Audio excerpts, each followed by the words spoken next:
Please welcome the man Gordon Brown can't touch or get within 50 feet of by law. It's an injunction thing. It's TV's Iain Lee. Oh, what a surprise. How lovely. How lovely to see you. Bless you. Bless you. Daisy and Mackenzie, how lovely to see you. Thank you for coming. Thank you for appearing. Thank you. Welcome to the 11 o'clock show on Tuesday, the 9th of March, 1999. With me tonight, a typical British housewife, Daisy Donovan, and typical benefit fraudster, Mackenzie Crook. Now, have you seen ITV's new 11 o'clock news? Of course you have, and that's why you're watching us, bless you. But don't worry, you won't miss a single scrap of news here, because every evening, we on the 11 o'clock show, we bring you all the headlines of the day in our very own special way. We call it our News Slam, and it's hosted by the 11 o'clock show's very own Tommy Vance. Tuesday, March the 9th, and Gordon Brown lets the budget out of the bag. Some things have gone up, others have stayed the same. It's that simple. How will it affect the typical Brit? How will it affect Eddie Peacock? Only one person knows. Eddie Peacock. From Gordon Brown to the heir to the crown. And security is stepped up as Charles takes a trip to Argentina. He's there to honour the Argy dead. But what about our boys? No one remembers their pain, their anguish, their fight to the bitter end. Poor David Beckham. From honoured arges to grannies on barges. And the River Derwent spills its watery guts all over Yorkshire. This old wrinkly's off to get some bread. Silly bat. Why doesn't she stay indoors and keep warm? She just fancies the fireman. I wouldn't be surprised if she started the flood herself. From floods north of York to legs like old pork. And women are popping the pill that cures the cellulite disease. Look at that! Christ! I had corned beef for lunch. Oh, that's better. Hang on. What is this? The news or Baywatch? Oh, the news.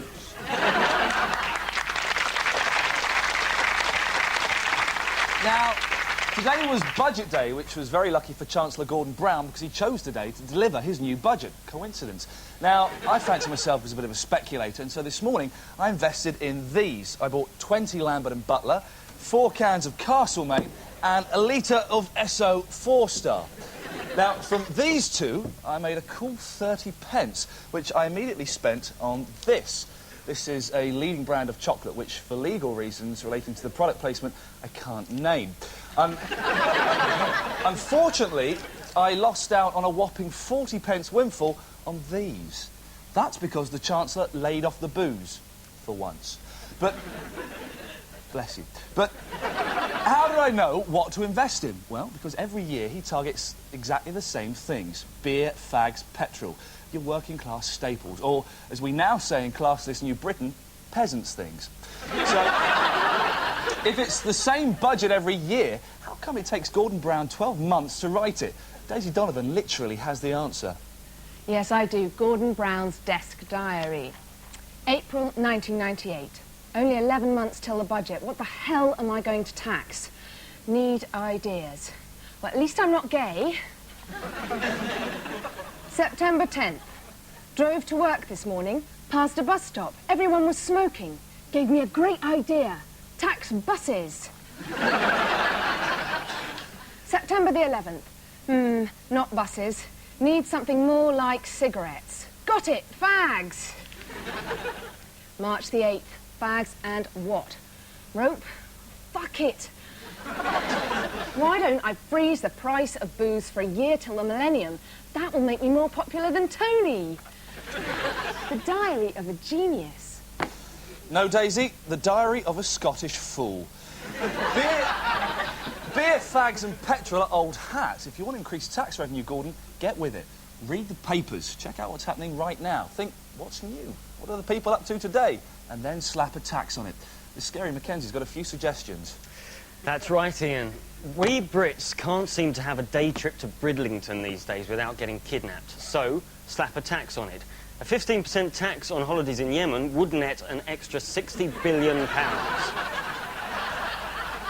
Now, of course, the media adores Robbie Williams, so every time his gob appears in a paper, slap a tax on it. That's £74 billion. And taxing pictures of future royals with their jugs in Chris Tarrant's face would, I calculate, bring in 100 billion. Big veins. Yeah.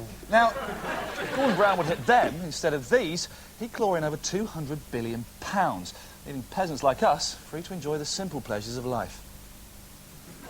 Cheers. Now, have you noticed that on the news, when there's a big story to cover, they always go straight to their resident pundit?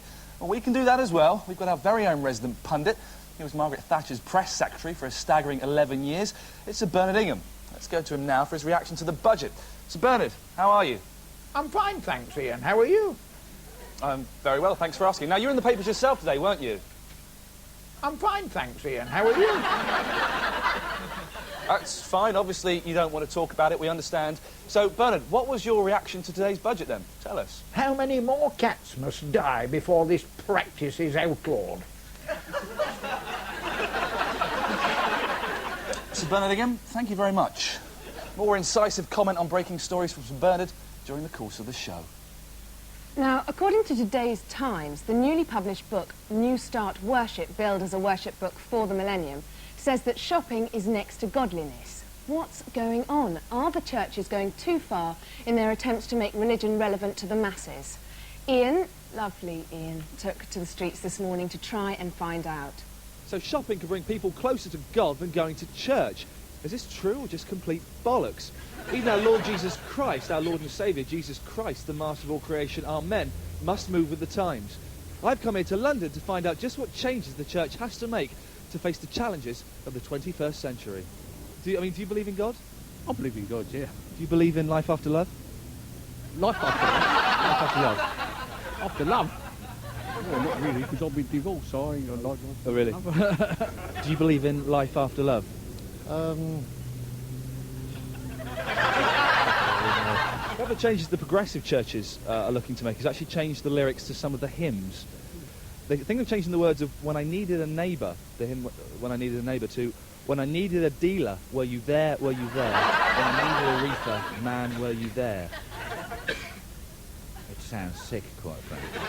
Some of the churches are talking about finding a new Jesus, a new face for Jesus that can be instantly identifiable with the youngsters. These are some of the suggestions they've come up with as the new Jesus. Just let me know what you think. Nick Faldo, golfing legend. Good Jesus or bad Jesus? No, not really, no. Nicky Campbell. Yeah, yeah. Campbell could be a good friend. Yeah, I think so. Very clean, isn't he? Yeah. Mr. T from the 18. Hey. He's a bit of a wild card. This has surprised quite a lot of the members. He has pity. He has pity for poor fools. That's one of the things he's famous for. Yes. Now, we've actually got the new 10 Commandments here. These have been drawn up by one of the churches. It's new commandments and commandments written in the language of the street. Thou shalt not bum. What do they mean by that? Do you enjoy bumming? Have you ever done that? We do a lot of things when we're in college, don't we? Today we have it. The church must be prepared to change and change quickly. Otherwise, this cost cutter could become a new church, this bag of peas, the new Messiah, and this till receipt, the new Bible. This has been Ian Lee, the 11 o'clock show, London. Here's a question for you. What are these people doing? Are they A, enjoying the countryside as God intended, B, escaping their urban hell for a moment of pastoral reflection, or C, staring at each other's damp asses in the middle of a windy field? The answer is, in fact, they're doing all three. That's because they're ramblers, and that's what ramblers do. That photo appeared in today's Telegraph because Environment Minister Michael Metrio has granted them the right to roam across 4 million acres of countryside in England and Wales. But just who are these so-called ramblers? Here's Daisy with one of her in-depth sociological analyses.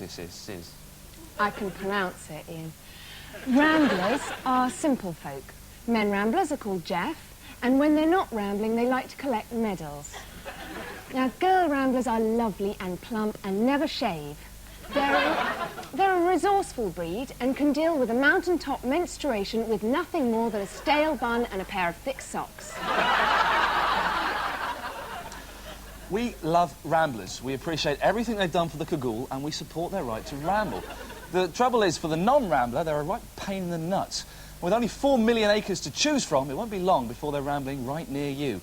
That's why we're building them their very own homeland. It's called Rambleton. Tell us about it, Mackenzie. Welcome to Rambleton, the Ramblers' Paradise, just off the M4 near Heathrow. And here are the Ramblers. Here they are, going past the shooting range. Whoa, watch out! And, stop it. On to local shop there, where they can pick up their supplies, their maps, sandwiches, talcum powder for their chafed inner thighs. And on to the local pub, the Rambleton Arms there, where they might pop in if they fancy a large stiff one inside them after a hard day's rambling. Then they can go on, rest in the compost heap, where they might swap photos of their favourite hedge, or tell spooky stories about rickety stiles or something, I don't know. And being situated near the M4, Rambleton's in exactly the right place for a flyover. Iain. Rambleton works, and it gets all the rambling done in just 1,000 acres. Compare that to Meech's plans, and that's a saving of 3,999,000 acres for us, the proper British public, to build more shopping centres on. And we can, in fact, go back now to the 11 o'clock show's own news pundit, Sir Bernard Ingham. Sir Bernard, what's your position on rambling? How many more cats must die before this practice is outlawed? Sir Bernard, thank you very much. Now, we all care about what's happening in the world, but only a few of us have the time to really care. And since the deaths of Mother Teresa and Gabby Roslin, our numbers have been in decline. So to help build them up again, we asked Daisy to literally put her heart on her sleeve and go out and become our very own dangerously caring angel of delight. I particularly wanted her to cuddle a few lepers, but we couldn't find any in Britain. Sorry about that, Daisy. But there are politicians. What gilds the Peter Lily? Sorry, what? What gilds the Peter Lily? Ah, what gilds the Peter Lily? I'm not quite sure how to interpret that question. Do you think in a way you have to laugh to hide the tears? Sometimes. Oh, yes, sometimes. You know, sometimes, you know, the clown's face Cries grease paint tears. Our broken heart. At the end of a harrowing debate, do you often think, my God, you know, I've shot my load, exhausted? No, debates are just enormously fun. You sometimes must just feel like going, ooh. Well, yes, you do, but I mean, you know, but you just have to carry on. But do you ever just feel like, you know... No, but you have to be fairly thick-skinned.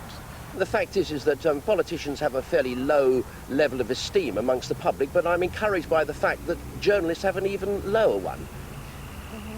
Oh, no, well, you must have danced with the phoenix, mustn't you? Is England land of hope and... glory? Yes, I passionately believe it. What are the major changes facing the Labour Party as we enter the millennium? I like that. The parliamentary system does centre around debate, and if you don't enjoy debate, you shouldn't go into Parliament. What should you do? Run a business or something. And Glenn Hoddle, what's the Jackanory, is it all hunky-dory? Oh, why do you speak in riddles? What on earth are you talking about? It's like talking in tongues. I mean, ask me a question in English and I'll do my best to reply.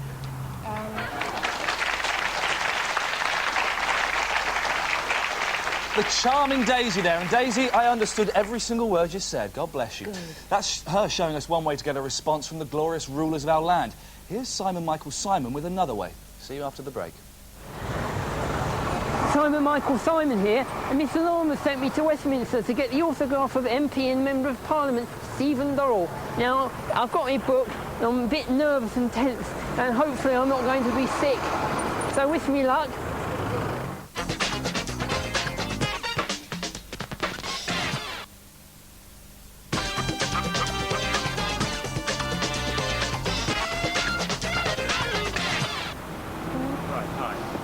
Yes, I met Stephen Dorrell. 1 o'clock, sir. Oh, I'm sorry I was sick. I'm sorry. I'm sick. Very nice of you, thank you. Do you have a tissue? A disused tissue? Please don't tell Mr Lorimer. I've been sick everywhere. Mr Lorimer will be livid. That didn't go very well.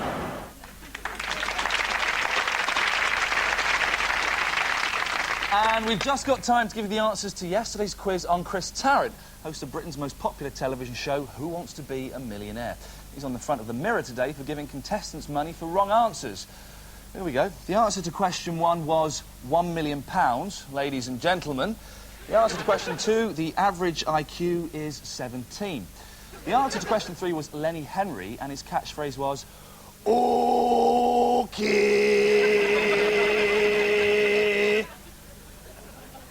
And question 4, the answer was, of course, no, it wasn't a cheap publicity stunt to get on the front of the newspapers, but we would have accepted, yes, it was, or indeed, any other answer you wish to give. Today's winner is a Mr. G. Brown. Congratulations, Mr. Brown. You win £175,000 and 200 duty-free Rothmans. Well done, sir. Now, the Daily Mail today claims that employers are losing faith in New Labour's flagship jobs programme, the New Deal. Well, we at the 11 o'clock show certainly aren't. We think New Deal is a great idea. It's good for employers and it's good for employers. In fact, we think it's such a good idea that we've got involved ourselves, and this is absolutely true, I swear to you.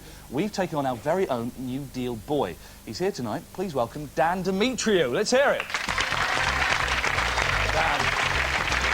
Sit down. Dan, first thing I want to say is, please, Demetriou. His last name's Demetriou. It sounds a bit like to meet you. Now, you are a real New Deal person, aren't you? Yes. That's fantastic. We've got your paperwork, I think, coming up on screen here to prove it's all legit. Now, what were you doing before you joined us? I was a tyre fitter. Yeah? This is interesting, because we think that Dan is now working for us. Dan has the best job at the show. He comes in about 10 o'clock in the morning, makes coffee, then goes out, buys some more coffee for everyone in the office, comes back, makes it, goes out, buys champagne for me and Daisy, comes back and watches us drink it, then sucks our toes. Great job. Finally, Dan, are you enjoying yourself here? Yeah, it's great fun. Fantastic. Well, we'll be keeping you informed of Dan's progress throughout the show. Ladies and gentlemen, Dan Demetriou, the New Deal boy. Let's hear it. Here, Dan. Oh, Dan. Yeah. Sorry. Dan, could you make a couple of cups of tea? Yeah. And could you drink them yourself, please, Dan?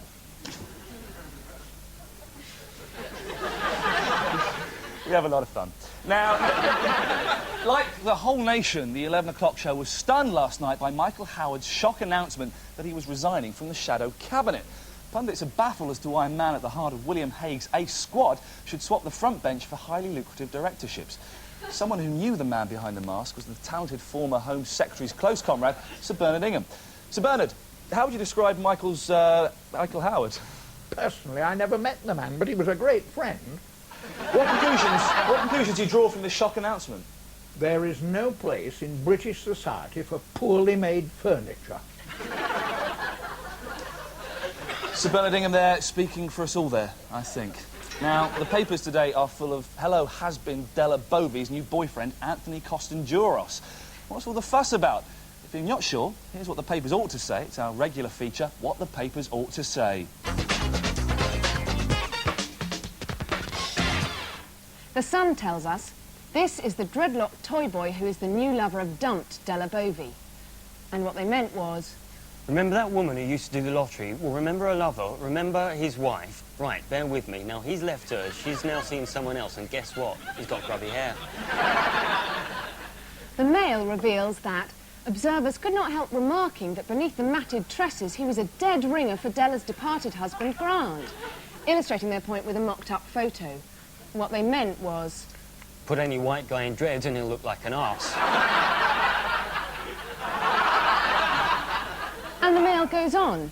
Della has become far more extrovert since falling for him. She wears revealing clothes, recently had her navel pierced and has had a breast enlargement operation. What they meant was... Tramp. As regular viewers of the channel will already know, Channel 4 is committed to producing programmes that cater for all sections of society, and we take that commitment very seriously indeed. That's why we have invited back the 11 o'clock show's very own voice of youth, Ali G, to give us the young person's perspective on some of the top news issues of our time, in his very own inimitable style. Now, it seems every day Sophie Rhys-Jones is appearing in the tabloids with her jugs out, so we sent Ali G to talk to veteran royal watcher James Whittaker to get the lowdown on the high-ups. Yeah, you don't stop. It goes out to the crew up top. That's it. Wicked, I is here with none other than James Whittaker. He is a close friend of all the royals. he is the expert in the country about the royal family and about the monarchy. So he is going to, Iain, tell us why it's all so important. Do you think there is too much press attention on the royals? Sometimes, yes, I do think so. I think that the pressure on Diana in the last few months, no, actually the last few years of her life, was too much. Do you think it was Saddam Hussein had something to do with her death? I don't think anybody. I think the only person who had anything to do with the death was the driver, Henri Paul, who was drunk. But me heard that the Queen wanted to make sure that Saddam was cool in Iraq because they had oil in Iran and they wanted to make sure that there was planes there. Do you not think that is why she died? I don't think her death had anything to do with Iraq or Iran or Saddam Hussein or anybody at all. Why was she not being that Pakistani? Well, he wasn't a Pakistani for starters, he's an Egyptian. She fell in love, in lust with him, and she had a summer romance. Will Carmela ever be queen? Carmela? Carmela. I think she will. Do you think that a lot of the objection to Carmela is because she is so minging? So what? So minging because she is so rank. She's so, her face is very ugly. That's a cruel word. No, that's Ali, a cool word. that's No, a we cruel don't word want to to say say that. about Not any ugly. woman. No, we didn't want to say that. She's look, rank. She's rank.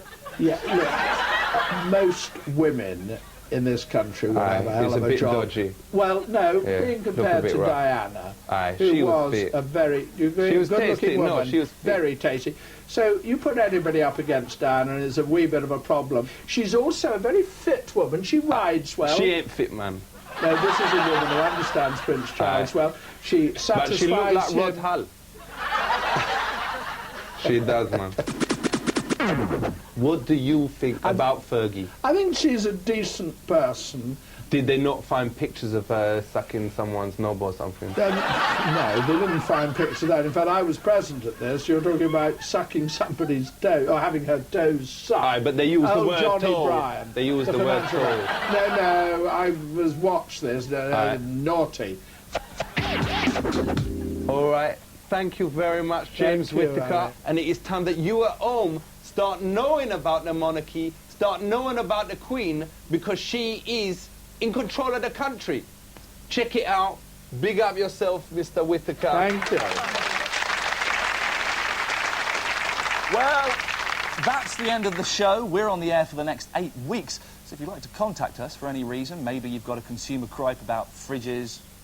Hang on a minute, that's Watchdog, I think. Anyway, here's our addresses.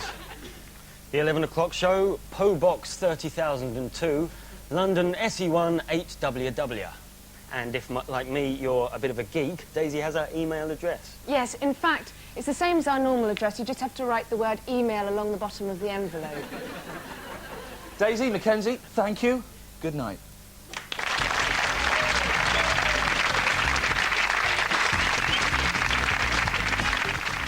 And the 11 o'clock show is back tomorrow at, you guessed it, 11 o'clock.